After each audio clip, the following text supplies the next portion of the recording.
नमस्कार दोस्तों, आपका स्वागत है आपके अपने YouTube चैनल कुशवाहा एकेडमी पर। आज हम लोग पढ़ेंगे ध्वनि का ध्वनि का वीडियो है। ठीक है, उसमें ऑब्जेक्टिव क्वेश्चन को पढ़ेंगे हम लोग। और ये तीसरा अध्याय है। इससे पहले हम लोग यांत्रिकी और हीट यानी ऊष्मा को पढ़ चुके हैं। ठीक है, चलिए नेक्स्ट क्वेश्चन पे अब चलते हैं। इसमें स्टार्ट फर्स्ट क्वेश्चन है कि एक नंबर क्वेश्चन है कि ध्वनि तरंगों की विकृति होती है। देखिए, ध्वनि तरंग तरंग कितने प्रकार के होते हैं? दो प्रकार के। पहला होता है अनुप्रस्थ तरंग, अनुप्रस्थ। ठीक है, ये याद रहे, अनुप्रस्थ। और दूसरा होता है अनुदैर्ध्य, दैर्ध्य। ठीक है, तो ध्वनि जो होता है, देखिए ध्व में आधा ध्व है ध्वनि, और देखिए अनुदैर्ध्य इसमें हुआ, ये आधा ध्व है। जैसे ये आधा ध्व है ना, तो इसी को याद रखिएगा तो आप लोग याद रख लेंगे। और प्रकाश क्या होता है? प्रकाश जो होता है ये अनुप्रस्थ होता है, तो इसमें प्र है ना, इसको प्र के हिसाब से आप लोग याद रखेंगे। तो प्रकाश का हो गया अप्रस्थ, अनुप्रस्थ, और ध्वनि का हो गया अनुदैर्ध्य। तो ये आप लोग याद रखिएगा। ठीक है, और ध्वनि तरंगों की विकृति क्या होती है? तो अनुदैर्ध्य, इसमें आधा ध्व रहता है, अनुदैर्ध्य में भी आधा ध्व है। तो इसी के कारण हम लोग याद कर लेंगे कि ध्वनि जो तरंग होती है अनुदैर्ध्य होती है। ठीक है, चलिए इसमें देखिए क्वेश्चन नंबर 2 में है कि निम्नलिखित में से कौन सा कथन ध्वनि तरंगों के लिए सत्य है? ध्वनि तरंगों के लिए सत्य है। ठीक, इसको ध्रुवित किया जा सकता है नहीं, यह निर्वात में नहीं चल सकती है, ये तो कंफर्म है। उपयुक्त सभी कथन सत्य है, तो ये तो जब दो गलत हो गया तो ये तो होगा नहीं। अब देखिए क्वेश्चन नंबर 3 आंसर सी है कि 0 डिग्री सेल्सियस पे इसकी चाल 332 मीटर प्रति सेकंड होता है। यानी कि ध्वनि की चाल जो होती है, ध्वनि की चाल जो होती है 332 मीटर प्रति सेकंड होता है। ठीक है, 332। तो याद रहिए, क्वेश्चन पूछता है, ये क्वेश्चन बहुत पूछता है ये वाला। और ये पहला वाला जो क्वेश्चन है कि ध्वनि तरंगों की विकृति क्या क्या होती है, तो अनुदैर्ध्य होता है। ठीक है, दो चीज जानना जरूरी था। ठीक, अब चलिए, अपश्रव्य तरंगों की आवृत्ति होती है। अपश्रव्य, अवश्रव्य होता है। देखिए, देखो हिंदी में अश्रव्य, ठीक है, अश्रव्य माने अवश्रव्य और अपश्रव्य। ठीक है, तो देखिए आदमी का क्या होता है, जो आदमी सुनता है 20,000 से 20 हर्ट्ज से 20,000, ठीक है ना, 20,000 हर्ट्ज। ठीक है, तो इसके बीच में लोग सुनते हैं हम लोग। ठीक, तो इससे जो नीचे होगा अवश्रव्य होगा, इससे जब ऊपर होगा तो अपश्रव्य होगा। अप माने ऊपर, 20,000 से ऊपर होगा तो अपश्रव्य। अगर 20,000 20 से हर्ट्ज से नीचे होगा तो उसको अश्रव्य कहेंगे। ठीक, तब ये क्या करा कि अश्रव्य क्या होता है। और देखिए 20 से 20,000 के बीच में जो होता है उसको श्रव्य कहते हैं। श्रव्य मतलब सुना जा सकता है, श्रव्य तरंग है। तो इसमें क्या दिया हुआ कि आवृत्ति होती है अपश्रव्य का, मतलब कि 20 हर्ट्ज से कम होता है। ठीक है, 20 हर्ट्ज से क्या होगा, अधिक होगा तो अपश्रव्य हो जाएगा। और 20 से 20,000 इतने जो होता है हम लोग पढ़ते हैं सुनते हैं, इससे 20 से 20,000 हर्ट्ज के बीच में श्रव्य सुनाई देता है। और 20 से कम, 20 से अधिक को, 20 से अधिक इसी में आ जाएगा ना, श्रव्य में। तो इसका आंसर तो ये होगा नहीं, ये हम लोग सुन सकते हैं, ये भी नहीं है। अश्रव्य हो गया 20 से कम। चलिए नेक्स्ट क्वेश्चन पे चलते हैं। क्वेश्चन 4 है कि पराश्रव्य तरंगे ध्वनि तरंगे जिनकी आवृत्ति, ठीक है ना, पराश्रव्य तरंगे क्या होता है, तो 20,000 हर्ट्ज से अधिक होता है। ठीक है, 20,000 हर्ट्ज से। तब देखिए इसमें क्या क्या दिया हुआ, 20 हर्ट्ज से 10,000 तो बीच में तो ये नहीं होगा, 10 हर्ट्ज से 20,000 का हर्ट्ज बीच में तो ये भी नहीं होगा। अब देखिए 20 किलो हर्ट्ज, किलो मतलब कि 1,000 हो गया ना, तो 20 तो ये इसका मतलब क्या है 1,000, यही हो गया 20,000 हर्ट्ज से अधिक। तो इसका आंसर सी हो जाएगा। कम होगा तो इसको हम लोग अश्रव्य बोलेंगे, अश्रव्य। ठीक है, तो इसका आंसर ये नहीं होगा। चलिए, तो इसका आंसर सी हो गया। आगे बढ़ते हैं। 5 नंबर क्वेश्चन है कि पराश्रय तरंगे मनुष्य द्वारा नहीं सुनी जा सकती है। ठीक है, पराश्रय जो तरंग होती है 20,000 से अधिक होता है, 20,000 हर्ट्ज से अधिक होता है, जिसको हम लोग नहीं सुन सकते हैं। ठीक है, 20 से 20,000 हर्ट्ज तक हम लोग सुन सकते हैं। तो इसका आंसर हो जाएगा बी। चलिए आगे बढ़ते हैं। पराश्रय तरंगों से सबसे पहले किसने सीटी बजा कर, तो गाल्टन का सीटी आप पढ़े होंगे, गाल्टन का। तो ये हो गया आंसर बी। ठीक, 7 नंबर क्वेश्चन है कि शिकार परभक्षियों और बाधाओं का पता लगाने के लिए चमगादड़ या डॉल्फिन जो होती है किस परिघटना का प्रयोग करती है, तो ये होता है प्रतिध्वनि के कारण। जब यह तरंग छोड़ती हैं, चाहे चमगादड़ हो या डॉल्फिन हो, तो तरंग छोड़ती हैं तो उसको आगे ये समझ में आता है कि लौट कर कितने देर में आता है, तो वो समझ आती हैं कि यहाँ पे कौन सा चीज है, कौन सा वस्तु है। ठीक है, तो ये हो गया प्रतिध्वनि का निर्धारण करती है, माने प्रतिध्वनि के कारण निर्धारण करती है। ठीक है, जैसे मान लीजिए ये चमगादड़ है, ये अगर चमगादड़ है और यहाँ से मान लीजिए ये दीवार है, यहाँ से तरंग छोड़ेंगे कितने सेकंड में आएगी, इसको वो समझ जाती हैं कि इसमें आगे हमको बाधा है, इस रास्ते से मुझे नहीं जाना है। ठीक, तो इसको प्रतिध्वनि का निर्धारण करती है। ठीक, चलिए नेक्स्ट क्वेश्चन पे चलते हैं कि कीड़ों और हानि पहुंचाने वाले तत्वों के घरों के दूर भगाने के लिए अल्ट्रासोनिक तरंग का प्रयोग किया जाता है, अल्ट्रासोनिक। ठीक है, तो आंसर इसका ए हो जाएगा। नंबर क्वेश्चन है कि ध्वनि की तरफ यानी कि पिच किस पर निर्भर करती है, तो आवृत्ति पर। ये ध्यान रहे, ये पूछता हुआ है, बहुत बार क्वेश्चन पूछा है कि ध्वनि का तरत्व जो है, पिच जो है किस पर निर्भर करता है, तो आवृत्ति पर। तरत्व जो होता है आवृत्ति पर निर्भर करता है। ये क्वेश्चन आप लोगों को याद रखना होगा। 10 नंबर क्वेश्चन है कि विमानों के आंतरिक भागों की सफाई में किसका प्रयोग किया जाता है। सफाई में परासरक तरंग जो 20,000 हर्ट्ज से ऊपर होता है उसका प्रयोग किया जाता है। ठीक है, चलिए 11 नंबर क्वेश्चन है कि 20 से 20,000 की बारंबारता के ध्वनि निम्नलिखित इसमें से क्या है। ये अल्ट्रासाउंड तो होगा नहीं, हाइपरसोनिक भी नहीं होगा, इंफ्रासोनिक भी नहीं होगा। इसको श्रव्य कहते हैं हम लोग, श्रव्य जो सुना जा सकता है, ऑडिबल ध्वनि या ऑडिबल ध्वनि। ठीक है, चलिए नेक्स्ट क्वेश्चन पे चलते हैं कि तरंग का वेग भी आवृत्ति और तरंग दैर्ध्य के संबंध दिया जाता है। तो वेग जो होता है आवृत्ति गुणे तरंग दैर्ध्य होगा, इसका आंसर ए होगा। ठीक, वेग जो होगा मतलब तरंग का वेग होगा आवृत्ति और तरंग दैर्ध्य पर निर्भर करता है, यानी कि वो दोनों का गुणनफल होगा।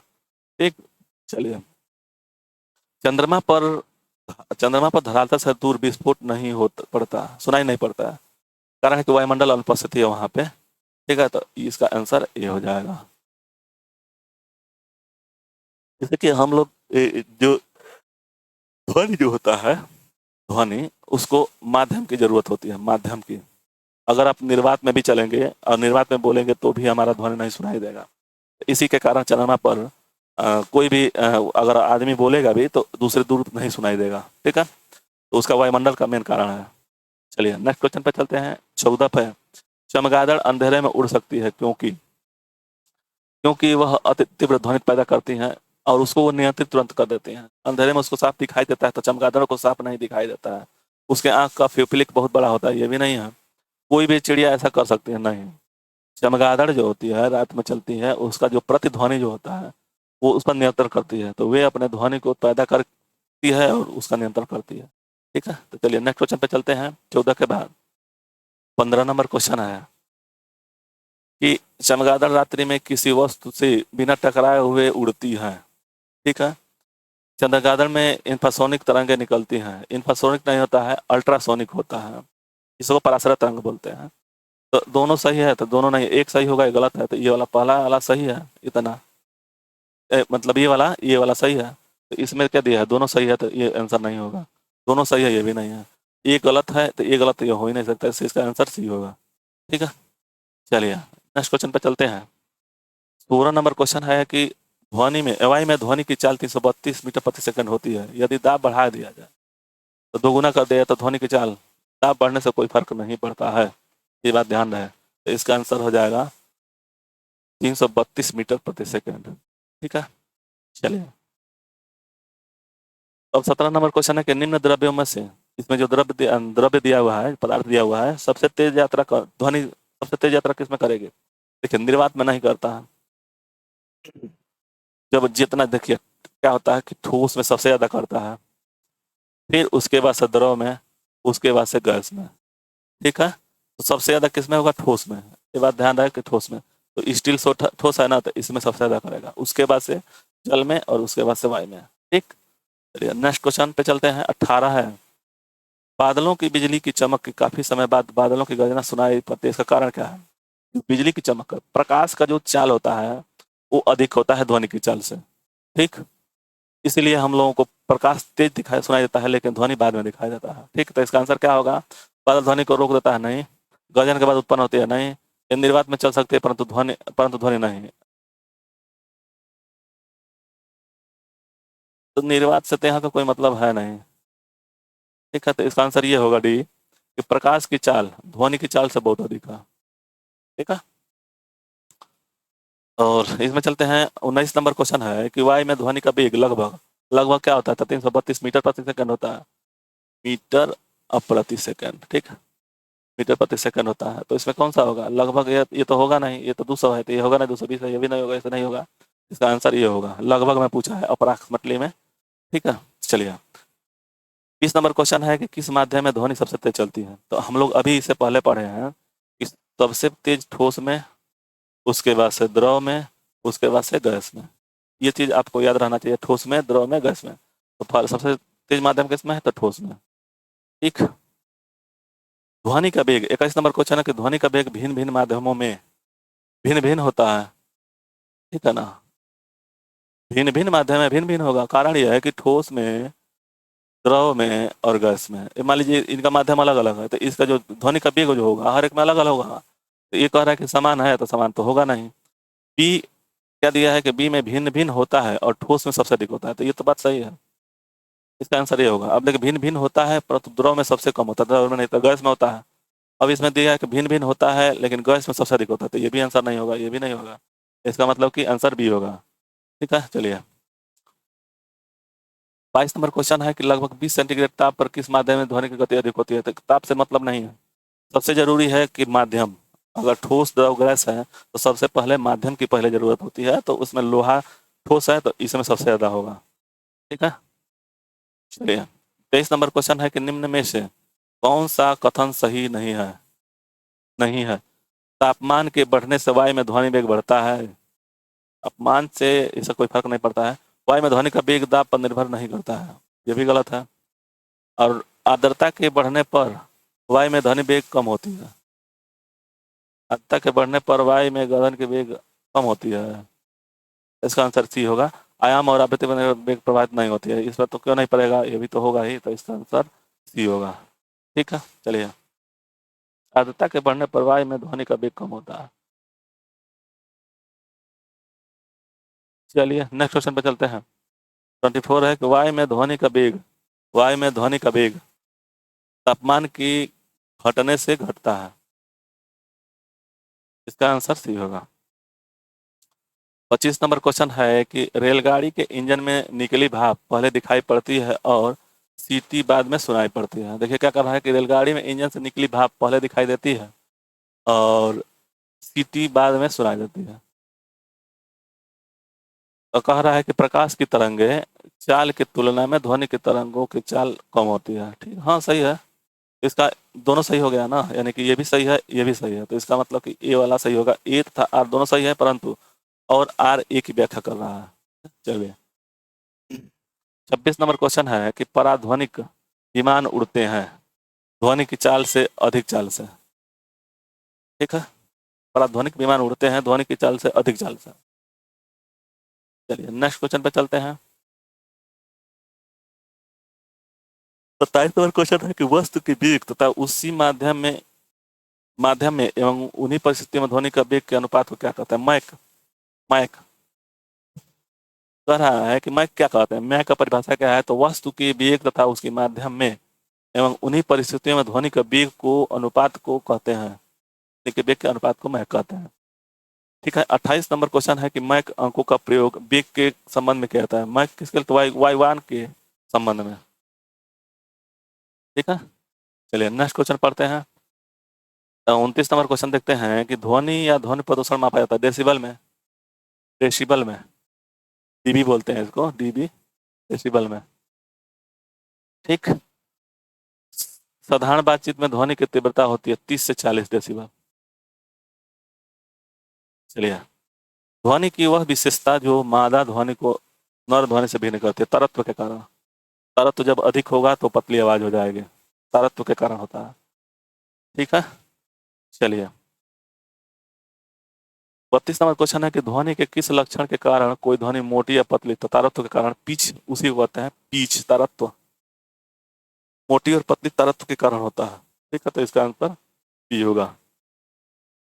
पुरुषों की अपेक्षा महिलाओं की आवाज अधिक तीक्ष्ण होती है क्योंकि महिलाओं की आवाज का तारत्व अधिक होता है। जब अधिक तारत्व अधिक होगा तो पतली आवाज आएगी और तारत्व कम होगा तो वह मोटी आवाज आएगी, तो इसका आंसर डी हो जाएगा। ठीक है, चलिए नेक्स्ट क्वेश्चन पे 134 पे चलते हैं। 34 पे चलते हैं, 34 पे।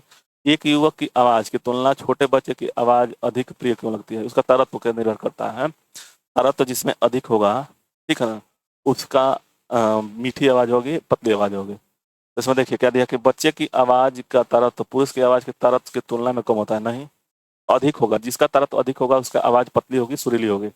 इसमें क्या दिया हुआ कि बच्चे की आवाज का तारतम्य पुरुष की आवाज की तारतम्य की तुलना से अधिक होता है। सही बात है, इसका आंसर भी होगा। बच्चों में अधिक ताकत होती है। नहीं, ताकत से क्या मतलब है, और डी नहीं होगा, तो इसका आंसर बी हो जाएगा। चलिए, स्त्रियों में की आवाज पुरुषों की अपेक्षा पतली होती है क्योंकि स्त्रियों की आवाज की आवृत्ति अधिक होती है। ये बात ध्यान रहे। तारतम्य जब अधिक होगा तो आवृत्ति भी अधिक होगा। तारतम्य पर ही आवृत्ति निर्भर करती है।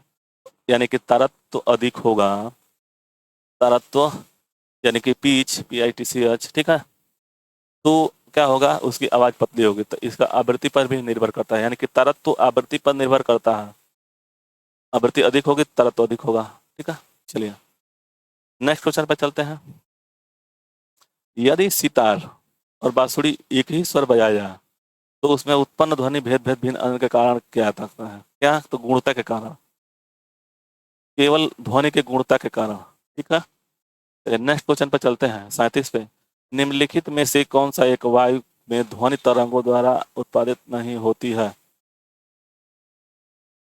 एक वायु क्या कहते हैं कि निम्नलिखित में से कौन सा एक वायु में ध्वनि तरंगों द्वारा उत्पादित नहीं होती है? विवर्तन किया जा सकता है, परावर्तन भी किया जा सकता है, अपवर्तन भी किया जा सकता है, लेकिन ध्रुवण नहीं किया जा सकता है। इसका मतलब कि आंसर ये हो गया। ठीक है, तो ये नहीं होगा। जैसे कि नहीं दिया हुआ तो आंसर ये वाला हो जाए। ठीक, चलिए 38 है कि ध्वनि की तीव्रता डेसिबल में वो अधिकतम सीमा जो उपयुक्त नहीं सकता है, उस व्यक्ति उस ऊपर व्यक्ति नहीं सोच सकता है। तो 95 से ऊपर आदमी नहीं सोच सकता है। तो इसका आंसर डी हो जाएगा। चलिए आगे बढ़ते हैं। 39 के निम्नलिखित में से किसके द्वारा सबसे अधिक ध्वनि प्रदूषण होता है? ध्वनि प्रदूषण जिसमें आवाज अधिक होगा उसमें सबसे ज्यादा होगा, तो हवाई जहाज में सबसे ज्यादा आवाज होता है। ठीक है, तो उड़ान भरना। अब चलते हैं 40 नंबर क्वेश्चन पर, देखते हैं। नजदीक आती रेलगाड़ी की सीटी की आवाज बढ़ती जाती है जबकि दूर जाने पर रेलगाड़ी की आवाज घटती जाती है। तो ये डाल्टन का प्रभाव है। डाल्टन का प्रभाव, ये उनका कथन है। ये जो घटना जो बताया है उनका कथन है, डॉपलर प्रभाव। ठीक है, चलिए नेक्स्ट क्वेश्चन पे चलते हैं आगे।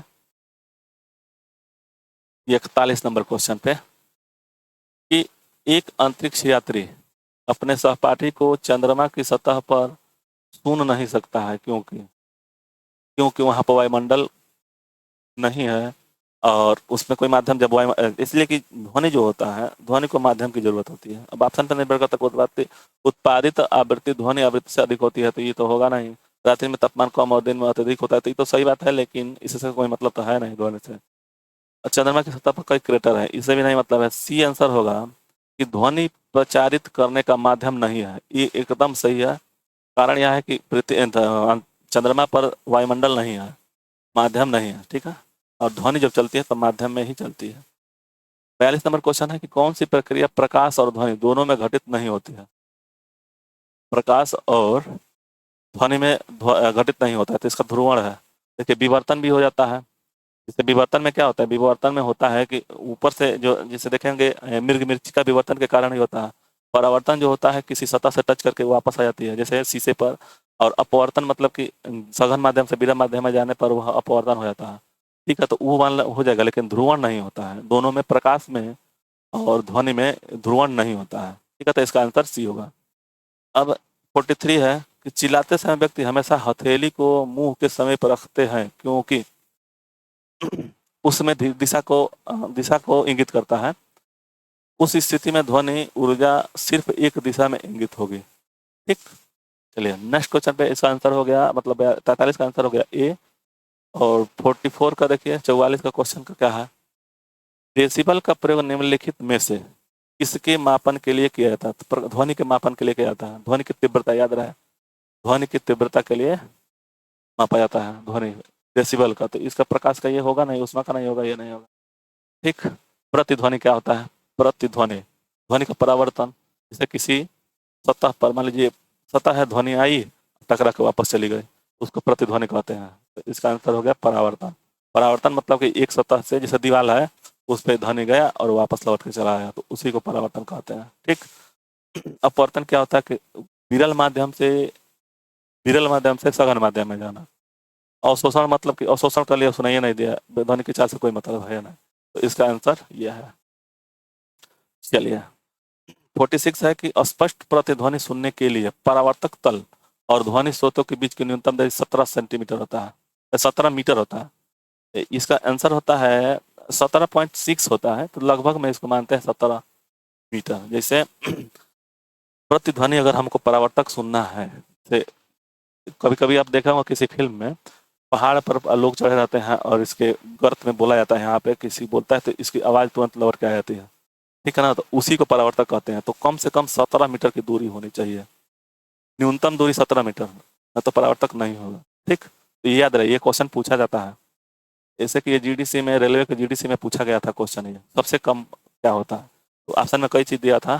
ठीक है, तो ये ध्यान रहे कि सबसे कम दूरी 17 मीटर होना चाहिए, अधिकतम दूरी नहीं, सबसे कम दूरी 17 मीटर होना चाहिए, अधिकतम दूरी तो कितना हो रहा है। चलिए 47 पे चलते हैं कि रडार। रडार की प्रणाली निम्न सिद्धांत पर आधारित है, रेडियो तरंगों का परावर्तन करता है। रडार क्या करता है, कोई तरंग छोड़कर जाता है, तरंग छोड़ता है तो वो जाता है और उस परावर्तक स्वतः से लौट के वापस आ जाता है, तो उसी को रडार बोलते हैं, उसी के सिद्धांत पे कार्य करता है। तो 47 का हो जाएगा बी।